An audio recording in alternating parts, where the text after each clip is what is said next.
बिस्मिल्लाहिर्रहमानिर्रहीम, अस्सलाम वालेकुम। जहांगीर तरीन ग्रुप के ओपनिंग बैट्समैन पाकिस्तान तहरीक इंसाफ के रुकन पंजाब असम्बली नज़ीर चौहान ने तरीन ग्रुप से अलहदगी का ऐलान कर दिया है। मुशीर बराए एहतसाब दाखिला शहजाद अकबर की दरखास्त पर दायर मुकदमे में जमानत के बाद रिहा होते ही नज़ीर चौहान जहांगीर तरीन पर फट पड़े। गिले शिकवों की बौछार करते हुए कहा कि जेल में बीमार हुआ तो जहांगीर तरीन पूछने तक नहीं आए। तरीन ने अपने मकासद के लिए मुझे इस्तेमाल किया, पहले तरीन ग्रुप बनाया, काम निकल गया तो हम ख्याल ग्रुप में बदल गए। उनका कहना था कि मैं जहांगीर तरीन की हर पेशी पर गया, मैंने जहांगीर तरीन को अपना लीडर माना, लेकिन वो इस काबिल ही नहीं।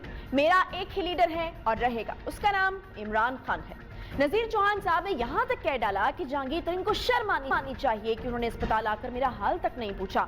बहुत से मुनाफिक लोगों के चेहरे मेरे सामने आ गए हैं। साथ ही उन्होंने जल्द शहजाद अकबर से मुलाकात करने का भी कहा। बोले कि गलती का एहसास हो जाए तो सॉफ्टवेयर फौरी अपडेट हो जाता है।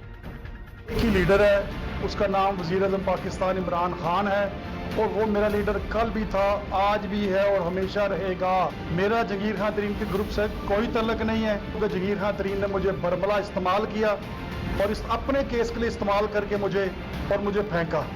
हालांकि इतनी बड़ी लेवल पर जाकर जिसका नाम जहांगीर खान तरीन था मुझे इस्तेमाल नहीं करना चाहिए था। उनको शर्म आनी चाहिए थी कि जिन्होंने मेरा हाल तक ना पूछा आके हॉस्पिटल में कि चौहान साहब आपकी तबीयत कैसी है। लेकिन जब उनका मसला मसाइल था, जब वो फंसे हुए थे चीनी शुगर माफिया में, तो मैं रोज़ सुबह रमज़ान में रोज़ा रख के भी उनके पास पहुंचता था और बारिशों में भी पहुंचता था और गर्मी की हबस में भी उनके साथ पहुंचता था। लेकिन मुझे अफसोस और दुख से कहना पड़ता है कि ऐसा बंदा जो इस काबिल ही नहीं है किसी दोस्त को साथ लेके चल सके, तो उसने ना मेरी इजाज़त की और ना मेरे बच्चों से पूछा कि आपके वालिद का क्या है। और मैं अल्लाह ताला से शुक्र गुजार हूँ अल्लाह पाक का कि कम अज़ कम मैं इस जो लोगों की औकात थी, दूसरे लफ्ज़ों में जो लोगों की हैसियत थी, जो लोगों की मुनाफ़क़त थी, जो लोगों के चार चार फेस थे, वो कम अज़ कम सामने आ गए। देखिए बात पता क्या है, जब इंसान को अपनी गलती का एहसास हो जाता है ना तो सॉफ्टवेयर उसी वक्त अपडेट हो जाता है। इससे पहले नज़ीर चौहान साहब जब वो जहांगीर तरीन साहब के साथ खड़े थे तो उनका मुकदमा लड़ रहे थे, तब पाकिस्तान तहरीक इंसाफ और वज़ीर-ए-आज़म इमरान खान से मुताल्लिक़ क्या कुछ कहते रहे, वो भी ज़रा आपको सुनवा देते हैं कि ये सॉफ्टवेयर जो अपडेट होने से पहले कैसा था। ज़रा देखिए। लाई बेकदराना यारी ते टूट गई तड़क करके, अपनी सियासी मकासद के हसूल के लिए मजहबी नफरत और इस तरह के इल्जामात का सिलसिला बहरहाल बंद होना चाहिए। इस ट्रेंड से जितनी हो सके इसकी हौसला शिकनी होनी चाहिए कि मुखालफिन पर ऐसे इल्जामात लगाए जाएं जिससे न सिर्फ उनके करियर, शोहरत बल्कि उनकी जिंदगी का भी खतरा हो। नज़ीर चौहान और शहजाद अकबर के दरमियान जारी सारी कानूनी जंग में सबसे अहम किरदार वजीर जेल खानाजात पंजाब फयाजुल हसन चौहान साहब ने अदा किया है। जी, ये सुलह सफाई कैसे मुमकिन हुई है, आज इसका खोज हम लगाने की कोशिश करेंगे। नाम तो बहरहाल हमारे सामने आ गया था कि चौहान साहब वो शख्सियत हैं जो कि इसमें बड़ा हम रोल प्ले कर रहे हैं, तो आज और मजीद जानने की कोशिश करेंगे कि इस खबर में कितनी सदाकत है कि शहजाद अकबर साहब की जानिब से नज़ीर चौहान साहब को मुआफ़ी इस शर्त पर दी गई है कि वो रिहा होने के बाद जहांगीर तरीन के खिलाफ प्रेस कॉन्फ्रेंस करेंगे। इसके साथ साथ आपको ये भी बताएंगे कि मुस्लिम लीग नून की जानिब से हुकूमत को शदीद तनकीद का निशाना बनाया जा रहा है। सदर मुस्लिम लीग नून शहबाज शरीफ ने सवाल किया कि कर्ज पर कर्ज लेने के बावजूद महंगाई बेकाबू क्यों हो रही है, हुकूमत बताए अवाम और आलमी इदारों से लिया गया पैसा कहां खर्च किया गया है। दूसरी जानिब मुस्लिम लीग नून ने हुकूमती करप्शन से मुतालिक पेपर जारी करने का ऐलान भी किया है। तर्जबान नून लीग मरियम औरंगजेब का यह कहना है कि मुल्क पर ATM टोला मुसल्लत है। मुल्क की तारीख के सबसे महंगी LNG खरीदी गई। मुआशी तबाही, महंगाई, बेरोजगारी के जिम्मेदार जो हैं वो इमरान खान है। उनका कहना था कि नून लीग का एक ही बयानिया है, वोट को इज्जत दो और सिविलियन बालादस्ती। हुकूमत ने अपनी नाअहली छुपाने के लिए पार्टी के अंदर मुबैना तकसीम की बातें बनाई ताकि आवाम को गुमराह किया जा सके। इन सब मामलात पर आज हम बात करेंगे। सबसे पहले नज़ीर चौहान साहब की प्रेस कॉन्फ्रेंस के हवाले से बात कर लेते हैं, जो हुआ कैसे हुआ। सूबाई वज़ीर फयाजुल हसन चौहान साहब हमारे साथ मौजूद हैं। बहुत शुक्रिया चौहान साहब। ये क्या मामला है कि PIC का मसला हो, चौहान साहब पहुंच जाते हैं, अगर बजट पास नहीं हो रहा चौहान साहब पहुंच जाते हैं। नज़ीर चौहान साहब को जो है नज़ीर चौहान साहब को अगर राही रास्त पे लाना हो तो भी चौहान साहब पहुंच जाते हैं। मेरे ख्याल में अब तमगा इम्तियाज तो मिल जाना चाहिए चौहान साहब आपको। बिस्मिल्लाहिर्रहमानिर्रहीम। देखिए, बुनियादी तौर पर आज से 5 दिन पहले जब ये जेल में पहला दिन था इनका, तो वहाँ पे इनको को थोड़ा सा माइनर सा कोई अटैक टाइप कुछ हुआ और ये चलते चलते बैरक के अंदर गिर गए। तो मुझे जैसे ही रिपोर्ट मिली तो मैं उस वक्त फिर मैंने ये जनाब तहैया किया था कि मैं इस इशू के अंदर जनाब आऊँगा और इसको किसी न किसी तरीके से सॉर्ट आउट करूँगा। सही है। मैंने अपनी आला क़यादत से फौरी तौर पे रब्ता किया, उन्हें मैंने एतमाद में लिया। मैंने इस इशू के हवाले से जितने रिपरकशंस थे, आफ्टर इफेक्ट्स थे, साइड इफ़ेक्ट्स थे, नेगेटिविटीज़ थी, मैंने आला क़यादत को गोशगुजार की और मैंने बताया कि इन दोनों फ्री कैन में से किसी की फतह और किसी की शिकस्त नहीं है।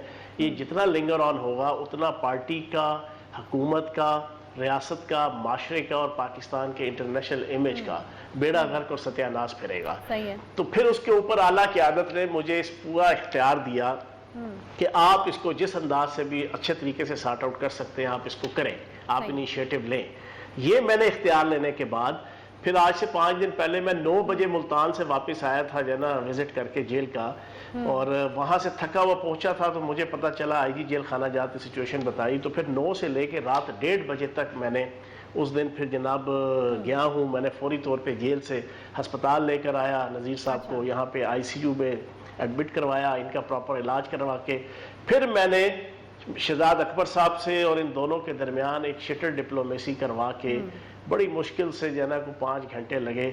मैंने चीज़ें सारी सॉर्ट आउट की और आला क़यादत को मुसलसल एतमाद में रखते हुए रात को वहाँ से सारी चीज़ें सॉर्ट आउट करके इनकी तरफ से पहले एक वीडियो बनाई जनाब माजरत की, वो नहीं ठीक एक्सेप्ट हुई, फिर दूसरी, फिर तीसरी करवा के और इनके फेसबुक पे चढ़वा के देन जनाब ओके करके, तो ये सारी चीज़ें होते होते अल्लाह पाक के करम से उस दिन तो सॉर्ट आउट हो गई थी। फिर 4 एक दिन लगे हैं चीज़ों को मटेरियलाइज करने में, बीच में अदालतें थी, जज था, कुछ टेक्निकलिटीज़ थी, कुछ डॉक्यूमेंटेशन थी। तो आज अल्लाह पाक के करम से उनकी ज़मानत हो गई। और फिर मैंने, ये कोई शर्त नहीं थी, आपने अपने इंट्रो के अंदर कहा कि शायद ये कोई शर्त थी शहजाद अकबर साहब की तरफ से कि जहांगीर तरीन साहब के ग्रुप के खिलाफ हो रही है। नहीं नहीं नहीं नहीं नहीं नहीं नहीं, ये मेरी अपनी डिसीजन है, ये मेरा अपना इज्तिहाद है। वो मेरे पास आए जनाब जेल से सीधा मेरे पास आए मेरे दफ्तर शुक्रिया अदा करने, तो वहाँ पे मीडिया के सामने मैंने जान के ये सारा वेंचर रखा था ताकि उनकी शख्सियत और पर्सनैलिटी के हवाले से सारी चीज़ें तमाम लोगों को, जितने पॉलिटिकल मुक्तदर हल्के हैं, जितनी हमारी पार्टी के मुक्तदर हल्के हैं, जितने मीडिया के और आवाम के सामने चीज़ क्लियर हो जाए कि नज़ीर चौहान साहब को इस चीज़ का एहसास हो गया है कि जो अटेम्प्ट उन्होंने की थी वो ठीक नहीं थी और उसके ऊपर उन्होंने एक अच्छे इंसान होने के नाते से एक अच्छा जेस्चर देके बैकआउट किया है। हाँ चौहान साहब, मैं यही जानना चाह रही हूँ कि एक बड़ा सख्त किस्म का स्टांस उनका था, स्टैंड लिया हुआ था उन्होंने तरीन साहब के साथ, वो बड़ा फर्मली खड़े हुए थे। हमने उनके कुछ जो स्टेटमेंट्स वो देते रहे हैं वो भी हमने चलाए हैं। ये आपको कन्विंस करना पड़ा है या उनको पहले ये दराक हो चुका था कि उनसे बहुत बड़ी जो है वो गलती हो गई है? क्योंकि ये तो मानना पड़ेगा कि आपकी जमात ने आज एक तीर से कई शिकार किए, ना सिर्फ तरीन ग्रुप बल्कि उन तमाम धड़ों को पंजाब में उड़ा के रख दिया जिन लोगों की नजर थी आपकी पार्टी के लोगों पर। तो ऐसी क्या फूंक आपने मारी है नज़ीर चौहान साहब के कान में कि जो तोता मैना आपने पढ़ाया वही पढ़ रहे हैं, या फिर उनको अदराक पहले हो चुका था? वही बात देखें, इस पे मैंने मुसलसल इनके साथ इनकी जिसे कहते हैं ना कि आपने उसका लफ्ज़ दे दिया जना सॉफ्टवेयर अपडेट, मैं उनको कहूँगा कि उनकी ज़हनी आबियारी, हाँ वो खुद बोला ना, ज़हनी आबियारी मैंने मुसलसल 5 दिन और स्पेशली जो पहली रात थी 5 घंटे 5.5 घंटे मैंने ज़हनी तौर पे इनकी आबियारी की मुसलसल। जब ये ICU में लेटे हुए थे बेड पे, मैंने इनको समझाया कि ये कोई तुक नहीं बनती, पाकिस्तान के अंदर हर मजहब, हर अकीदे, हर मकतबा फ़िक्र, हर मुसलमानों के फ़िरके को हक हासिल है कि वो एक पाकिस्तानी शहरी की हैसियत से पाकिस्तान की खिदमत करें, और किसी को राइट हासिल नहीं है कि वो एक पाकिस्तान की खिदमत करने के हवाले से कोई फर्द आगे आता है तो उसको आप इन्वेस्टिगेट करते फिरें कि तुम्हारा मजहब क्या है, तुम्हारा अकीदा क्या है, तुम्हारा फिरका क्या है। मैंने कहा पहली बात है कि ये है ही गलत, ठीक है ना जी। दूसरी चीज ये है कि आपने इंतहाई बेढंगे और बेतुके तरीके से जना ये एक बात की है, और उसके ऊपर जब शहजाद अकबर साहब ने अगले दिन ही क्लियर कर दिया कि मैं नबी पाक सल्लल्लाहु अलैहि वसल्लम की खत्म नबूवत के ऊपर यकीन रखता हूं, मैं पक्का सच्चा मुसलमान हूं, तो देन आपका राइट ही नहीं बनता था कि उसके बाद आप एक लम्हा भी उस चीज के ऊपर यहाँ इंसिस्ट करते। मैंने कुरान से, हदीस से उनको सारी चीजें समझाई, उसके ऊपर फिर इनको एग्री किया और उनको समझ आई। सही है। अब एक और बड़ा सख्त किस्म का स्टांस उन्होंने जहांगीर तरीन साहब के खिलाफ लिया हुआ है चौहान साहब, तो ये भी क्या उसी आबियारी का नतीजा है जो वो भी कह रहे हैं तरीन साहब के बारे में गुफ्तगू फरमा रहे हैं? अच्छा اچھا نہیں، میں آپ کو ایک چیز بتاؤں، میں پچھلے 5 گھنٹے سے مسلسل سارے ٹی وی چینلز پہ جتنے لیڈنگ ہیں میں نے یہ ایگزامپل دی ہے، دنیا میں انسان آپ ہوں یا میں ہوں، یا تھرڈ ورلڈ کا کوئی ہو یا ترقی یافتہ ملک کا کوئی شہری ہو یا کوئی انسان بھی ہو، جنگلوں میں بھی رہنے والا کوئی، بیابانوں میں بھی رہنے والا فرد ہو، انسان ہو، وہ 2 افراد کو اپنی زندگی میں کبھی نہیں بھولتا۔ ایک اس کا وہ عزیز رشتہ دار، قرابت دار اور دوست کہ جو برے وقت میں اس کے ساتھ کھڑا نہیں ہوتا، دوسرا وہ شخص کہ جو برے وقت میں اس کے ساتھ کھڑا ہو جاتا ہے۔ ان 2 بندوں کو انسان کبھی نہیں بھولتا۔ اب ہوا کیا، نذیر چوہان صاحب نے 5 6 7 مہینے جہانگیر ترین صاحب کے ساتھ کھڑے ہو کے صبح دوپہر شام سحری افطاری کھانا پینا کھلانا پلانا، اپنے ڈیرے پہ اپنے دفتر پہ اپنے گھر پہ خرچے کرنا، ہر جگہ پہ ان کے ساتھ کھڑے ہونا ہوئے، ساری دنیا نے دیکھا۔ اب جب ان کے اوپر پریکٹیکلی برا وقت آیا، پہلے تو وہ ڈیش ڈرامہ 2-3 دفعہ ہوا نا جی، وین کے اندر بندے بھرے، M N A M P A, چلو جی منو گرفتار کرو جی، کبھی تھانے جا رہے ہیں، جب انہیں پتا ہوتا تھا کہ گرفتار کوئی نہیں کرنا، اس وقت تو ساتھ رہے۔ جب پکڑے گئے تو یہ جو 4-5 دن تھے کسی نے مڑ کے دیکھا تک نہیں، کسی نے صلح تک نہیں ماری، کسی نے فون تک نہیں کیا کہ یار آپ جیل چلے گئے، آپ ہسپتال چلے گئے، آپ کو اٹیک ہو گیا، آپ کے دل کے اوپر کوئی پریشر آ گیا۔ اس کا اثر یہ ہوا کہ ان کو چیزیں فیل ہوئی اور وہ سینٹیمنٹس انہوں نے جناب آج پریس کانفرنس میں سامنے رکھ دیے۔ صحیح۔ اچھا مجھے یہ بتائے گا کہ نذیر چوہان صاحب نے جو ایک ایلیگیشن لگایا ہے وہ یہ کہ ترین صاحب نے انہیں اور آپ کے ایم پی ایس کو گمراہ کیا ہے، یہ بڑا سخت قسم کا ایلیگیشن ہے، تو کیا کوئی پارٹی ڈسپلن کی خلاف ورزی کرنے پر کوئی شو کاز نوٹس وغیرہ بھی آپ جاری کر رہے ہیں؟ دوسری طرف تو بڑی خاموشی چھائی بھی ہے، اتنی خاموشی ویسے کیوں ہے وہاں پر؟ دیکھیں یہ تو ان کا اپنا پوائنٹ آف ویو ہے، یا آپ ان سے جب 14-15 دن بعد وہ بیڈ ریسٹ سے اٹھیں گے تو آپ ان سے پوچھ لیجئے گا۔ باقی بات بڑی کلیئر سی ہے، میں نے پریس کانفرنس کے اندر بھی یہ بات کہی کہ پارٹی کے اندر ایک ہی گروپ ہے، ایک ہی دڑا ہے، ایک ہی لیڈرشپ ہے، ایک ہی نظریہ ہے، ایک ہی پوائنٹ آف ویو ہے، اس کا نام وزیر اعظم پاکستان عمران خان ہے۔ جو تو وزیر اعظم پاکستان عمران خان صاحب کے ساتھ جڑا ہوا ہے وہ تو بڑا فیئر قسم کا جناب پی ٹی آئی کا کارکن ہے اور لیڈر ہے۔ جو اس سے ہٹ کے کوئی گروپ بندی یا دڑے بندی کرتا ہے تو میں اکثر یہ کہتا ہوں، میں بڑا پرانا 14 سال پرانا پی ٹی آئی کا کارکن ہوں، ہم نے بڑے برے وقتوں میں خان صاحب کے ساتھ کھڑے ہوئے اور اب تک ہیں۔ خان صاحب کے علاوہ، عمران خان صاحب کے علاوہ یہاں کوئی گروپ دھڑا سوچ فکر نظریہ نہیں ہے، ٹھیک ہے نا، کوئی آئیڈیالوجی نہیں ہے، آئیڈیالوجی انہی کی ہے، اسی آئیڈیالوجی کی بنیاد پہ 25 سال کی جدوجہد کے بعد آج وہ وزیر اعظم ہے، میں منسٹر ہوں اور لوگ اس وقت حکومت کے اندر جناب اپنا کام کر رہے ہیں۔ تو یہ چیز تو میں نے اپنے اس پریس کانفرنس کے اندر بھی رکھی۔ نذیر چوہان صاحب نے اپنا دکھڑا جو ہے وہ اپنے تجربات کی روشنی میں جو ہے نا وہ سنایا، انہوں نے کہا جی میرا لیڈر اب عمران خان ہے، اس کے علاوہ نہ میں کسی کو مانتا ہوں نہ جانتا ہوں، اور پھر جو باتیں کی وہ ساری آپ کے سامنے ہیں۔ صحیح چوہان صاحب بہت واضح طریقے سے انہوں نے کہا ہے کہ گمراہ کیا گیا ہے مجھے اور دیگر جو ایم پی ایز ہیں ان کو، تو اس کے اوپر کوئی کارروائی تو ہو سکتی ہے نا؟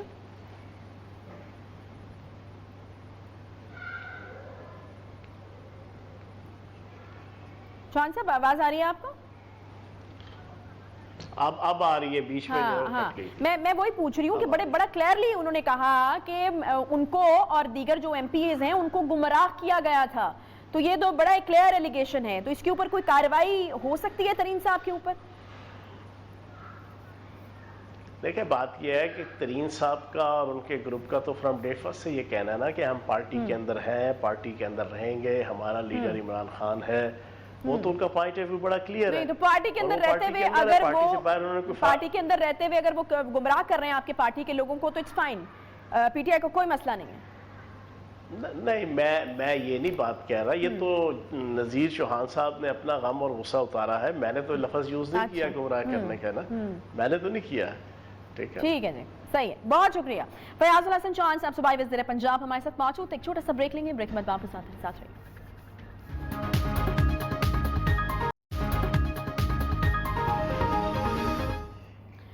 Welcome back. نزاکتیں ہر رشتے میں پیدا ہو جاتی ہیں، لیکن سوتیلے بہن بھائی اور سوتیلی ماں جس رشتے میں شامل ہو وہاں پر اکثر اوقات نزاکتوں سے بڑھ کر हसद, नफरत और गुस्से में तब्दील हो जाता है तमाम मामला, और फिर इख्तिताम किसी मुबहम या शकों को शुबहात वाली मौत पर ही होता है। ऐसी ही एक दास्तान कराची के इलाके गुलिस्तान जौहर में रूनुमा हुई है। 4 रोज कबल गुलिस्तान जौहर में झुलस कर जख्मी होने वाली कमल जावेद दुनिया से चली गई है। 36 साला कमल जावेद झुलस कर जख्मी हुई तो इसको डॉक्टर रुतफाव सिविल अस्पताल के बर्न्स वार्ड में मुंतकिल किया गया था। अस्पताल हुकाम के मुताबिक कमल जावेद के जिस्म का 70% हिस्सा जो है वो जल चुका था। अस्पताल मुंतकिल करने के 6 घंटों बाद दौरान इलाज कमल जावेद दम तोड़ गई। गुज़श्ता रोज कमल जावेद के भाई अब्दुल कादिर ने यह इल्जाम लगाया है कि कमल जावेद अपने बाप के साथ सौतेली माँ और सौतेले भाई के साथ रहती थी और सौतेली माँ और सौतेले भाई ने कमल जावेद को आग लगा दी। जबकि एसपी गुलशन इकबाल डिवीजन मारूफ उस्मान के मुताबिक वाक़े के रोज कमल के वालिद ने पुलिस को यह बताया कि इसने खुदसोजी की है।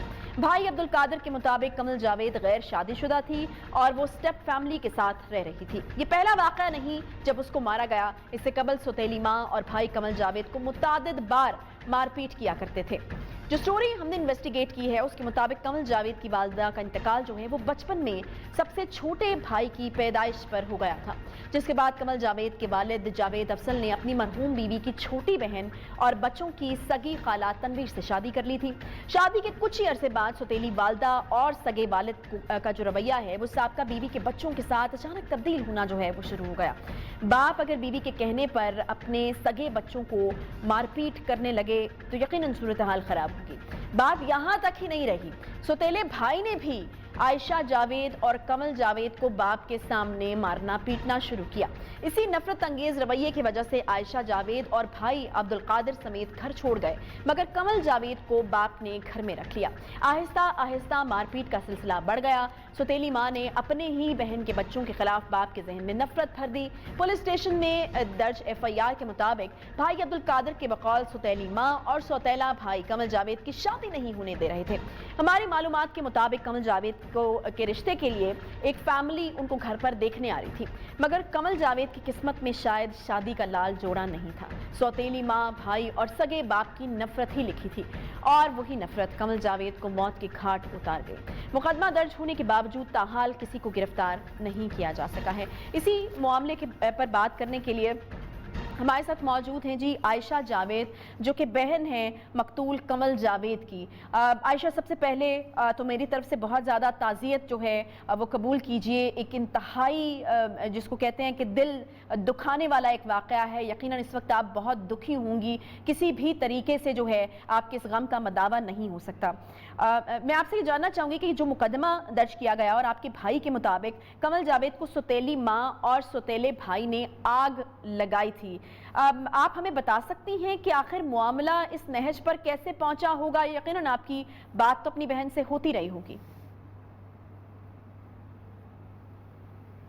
बच्चे हुई है और ये मेरे घर वालों के लिए भी बहुत बड़ा इंकिशाफ है कि मेरा अपनी बहन से राब्ता था। काफी अरसे से बातचीत नहीं हो पा रही थी हमारे दरमियान, क्योंकि मैंने यहाँ से 14-15 साल पहले घर छोड़ दिया था। अच्छा। मैं खुद जॉब करती थी। मेरे वालिद, सबसे पहले मैं थोड़ी सी मुख्तसर बात अपनी बताऊंगी।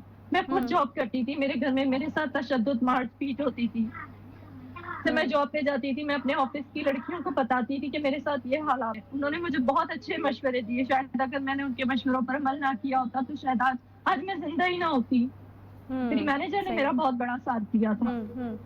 ये सिस्टम तशद्दुद जो आपने आज कमल के साथ देखे वो सब मेरे साथ भी हो चुका है। लेकिन 14 साल पहले मैं जाती थी, जब मैं ब्लैंक चेक साइन करके घर पे देके जाती थी। मेरा ATM कार्ड मेरे वालिद के हाथ में होता था। कभी कोई ऐसा टाइम होता था जब मेरे वालिद मुझे कहते थे कि मुझे तुम्हारे पैसे नहीं चाहिए, तो उनकी बीवी कहती थी क्यों नहीं चाहिए ये पैसे? हमने इन्हें पढ़ा लिखा कर कमा कर इनके काबिल किया है। इनका फर्ज है, इनकी जिम्मेदारी हमें पैसे कमा के दें। मेरे अपने रिश्ते आए हैं। मैंने अपनी सौतेली माँ से कहा है कि मेरे रिश्ते आए हैं। जब मैंने उनसे कहा कि घर आना चाहते हैं लोग, लेकिन मेरी सौतेली माँ ने मना कर दिया। ये सब बातें मैं अपने ऑफिस में मैं खुद डिस्कस करती थी अपने ऑफिस की लड़कियों से। अच्छा। उन्होंने मुझे मशवरा दिया किस तरह घर छोड़ना है, किस तरह घर छोड़ के निकलना है। सही। ये सब बातें मैंने अपनी बहन से भी की थी उस वक्त। सही है। आयशा, मुझे ये बताइए कि आपका आखिरी राब्ता जो है वो कमल से कब हुआ था, और आपको क्या बिल्कुल अंदाजा नहीं हो सका कि वो किस किस्म के हालात से गुजर रही है, और जिस किस्म के हालात से वो गुजर रही है वो उसकी जान भी ले सकते हैं? لیکن وہ اس طرح سے اس کی جان لیں گے مجھے یہ اندازہ نہیں تھا. میرا آخری رابطہ اپنی بہن سے اس جون میں ہوا ہے, اس سال 2021 جون میں ہوا ہے. 6 جون کو میری بہن نے مجھے پہلی کال کی تھی. اچھا میں کچن میں پاکستان میں نہیں ہوں اس وقت, میں اچھا. کچن میں کھانا بنا رہی تھی اپنے بچوں اور اپنے ہسبینڈ کے لیے ناشتہ بنا رہی تھی. ہاں میرے گھر سے کبھی فون نہیں آیا تھا 9 سال میں. میرے گھر سے کبھی مس کال نہیں آتی تھی, میں ہی کال کرتی تھی اور لال داد سن کے دل خراب کرنے کے بعد اپنا میں بند کر دیتی تھی, کیونکہ وہ میری بہن سے کبھی بات نہیں کراتے تھے اور مجھے تانے تشنے دیتے تھے اور مجھے اپنی بہن کی یاد آتی تھی, اپنے والد کی یاد آتی تھی.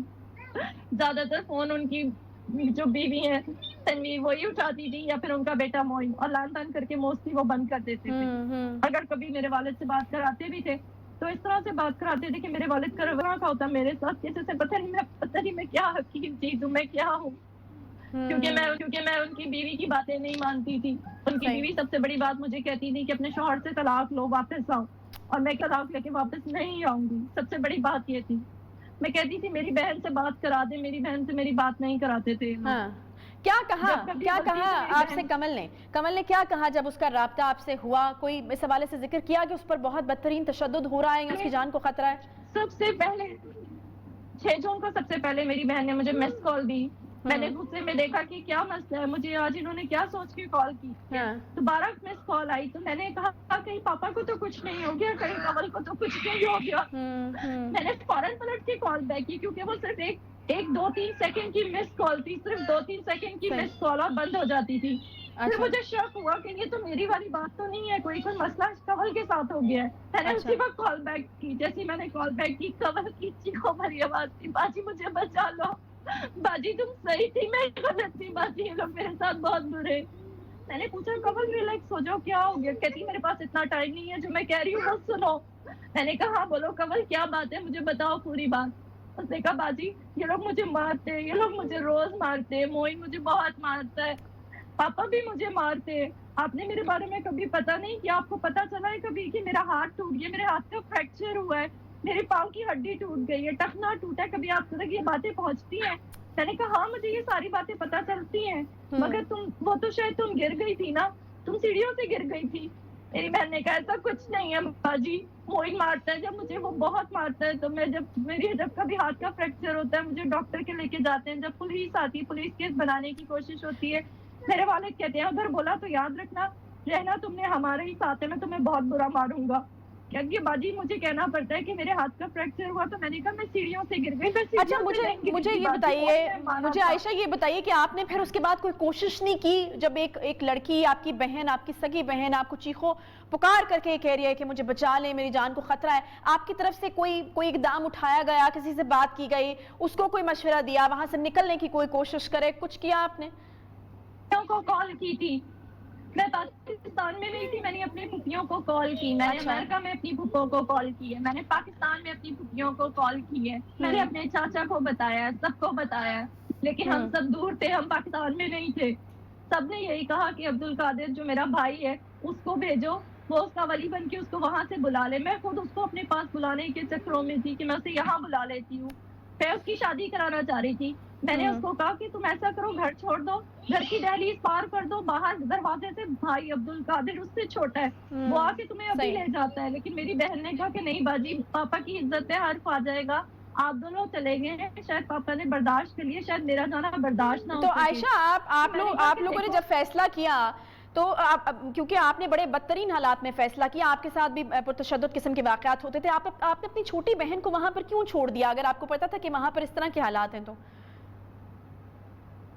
جب میں نے یہ فیصلہ کیا, میں نے اپنی بہن کو بہت کنونس کیا تھا. میری بہن اس وقت جاب نہیں کرتی تھی, میں جاب کرتی تھی. اس سے مجھ سے انسیکیورٹیز ہو گئی تھی کہ کہیں اس نے کل کو شادی کر لی, کہیں یہ مجھے چھوڑ نہ دے. سب سے بڑی بات اسے یہ لگا کہ جو اسٹیپ میں لے رہی ہوں, آپ کو پتا ہے پاکستانی معاشرے میں یہ کہا جاتا ہے لڑکی گھر سے باہر قدم نکالتی ہے تو وہ لڑکی خراب ہے. میری بہن کو لگا دنیا مجھ پہ انگلی اٹھائے گی, میری زندگی میں اپنی زندگی برباد کر رہی ہوں. اچھا کوئکلی عائشہ, میں آپ کے دکھ میں ہم یہ کہہ تو سکتے ہیں کہ برابر کے شریک ہیں، لیکن اس طرح سے ہو نہیں سکتا. یقیناً جس کے ساتھ بیتی ہو اور جس غم میں اور تکلیف میں آپ ہیں وہ آپ ہی جان سکتی ہیں. میں کوئکلی آپ سے پوچھنا چاہوں گی کہ اب آپ کیا مطالبہ کر رہی ہیں، آپ کیا چاہتی ہیں حکومت پاکستان سے کہ کس طریقے سے آپ کی بہن کو جو ہے وہ انصاف دلایا جائے، کیونکہ ابھی تک کوئی گرفتاری نہیں ہو سکی ہے؟ مجھے یہ کہنی ہے کہ سب سے پہلے تو ملزموں کو پکڑا جائے. میری بہن کے بارے میں جو ٹیکٹک اپنائی جا رہی ہے ان کو ٹھیک کیا جائے. سارے ثبوت مٹنے کے بعد اگر اسٹیپس لینے شروع کریں گے تو کون سا، جب سارے ثبوت ہی ختم ہو جائیں گے تو پھر کہاں سے پتا چلے گا کہ کس نے کیا کیا تھا. میں یہ کہنا چاہتی ہوں غور کریں، یہ دیکھیں کہ کس طرح اس کے ساتھ کیا ہوا ہے. اس کے اسکول میں میری بہن کو میرے والد نے نفسیاتی قرار دی ہے.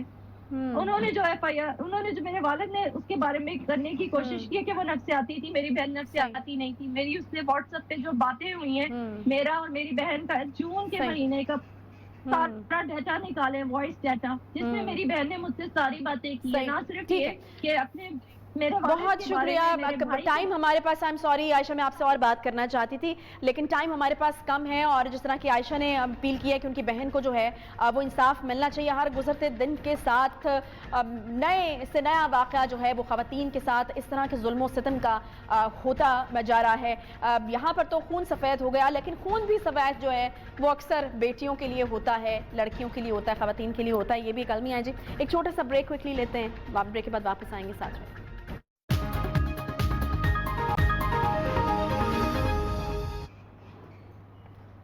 وہ جو کہتے ہیں کہ پاکستان نے ہمیں کیا دیا، یا پوچھتے ہیں کہ کیسا تھا پاکستان، تو میں بتاتی چلوں کہ پاکستان نے ہمیں تربیلا ڈیم دیا، اور پاکستان ایسا ہے کہ جو ٹھان لے حاصل کر کے رہتا ہے. تربیلا ڈیم پاکستان کے سینے پر لگے ستاروں میں سے ایک ہے. تربیلا ڈیم دنیا اور پاکستان کی تاریخ میں ایک نئی قسم کا منصوبہ تھا. یہ کافی سالوں تک دنیا کا پہلا سب سے بڑا جو ڈیم ہے اور اسٹرکچرل منصوبہ جو ہے وہ رہا ہے. تربیلا اور بنگلہ ڈیم انڈس واٹر ٹریٹی کے بعد تعمیر کیے گئے تھے، جن کا مقصد پچھلے 6 دریاؤں میں پانی کے نظام کو اب 3 پاکستانی دریاؤں میں مینج کرنا تھا. اس ڈیم کا کل حجم جو تھا وہ بہت زیادہ تھا. ڈیم 469 فٹ اونچا اور 8,997 فٹ چوڑا ہے. تربیلا ڈیم کو پوری دنیا میں ایک نئی نوعیت کا اہم پروجیکٹ ہونے کا اعزاز بھی حاصل ہے. ورلڈ بینک نے بھی اس منصوبے کے وزن اور پیمانے کو دیکھتے ہوئے اور انڈس بیسن ڈیولپمنٹ پروجیکٹ کے تحت اس منصوبے کے ایڈمنسٹریٹر کی حیثیت سے 2 سے 3 امریکی بلین ڈالر بھی فراہم کیے. Water and power development authority وابڈا نے بھی اس منصوبے کو ایڈمنسٹر کیا. منصوبے کا حجم اور انفرادیت دیکھتے ہوئے بہت سے کامیاب کمپنیز نے اپنے جوہر آزمانے کی درخواستیں دی. اطالوی ٹھیکیدار اور سب جو ٹھیکیدار تھے شکاگو برج اینڈ ایرن کمپنی کے علاوہ 40 سے زائد کمپنیز نے مختلف اوقات میں کبھی مٹیریل اور کبھی اسٹرکچر اور ڈیزائن کے ڈپارٹمنٹس میں اپنا لوہا آزمایا. پاکستانی کمپنی نیسپاک نے بھی آگے بڑھ کر وطن عزیز کی خدمت کی اور قابل تعریف کردار کو نبھایا. اس پروجیکٹ کے تحت پاکستان نے tunnels, transmission lines, 4 link canals, barrages اور ہیڈ ورکس کا ایک بڑا اور مفید نیٹ ورک جو ہے وہ تعمیر کیا. یہ منصوبہ کل 1,497 ملین امریکی ڈالر سے مکمل ہوا، جن میں سے 697 ملین ڈالر مالیت پاکستان نے خود فراہم کیے تاکہ ڈیم کو بجلی کی فراہمی کے قابل بنایا جا سکے. اس دور اندیشی کا پھل ہم ابھی تک کھا رہے ہیں. اس بہت بڑے پروجیکٹ میں 20,000 ٹن سے زیادہ سٹیل استعمال ہوا، جو کہ اس سے پہلے کبھی نہیں ہوا تھا. اس کے علاوہ ڈیم کی تعمیر میں 16,000 پاکستانی اور اوورسیز ورکرز نے بھی حصہ لیا. 1968 میں صدر ایوب نے اس منصوبے کی تعمیر کے لیے دستخط کیے. یہ منصوبہ پاکستان کا فخر ہے، مگر تربیلا ڈیم کی تعمیر کا راستہ اتنا آسان نہیں تھا.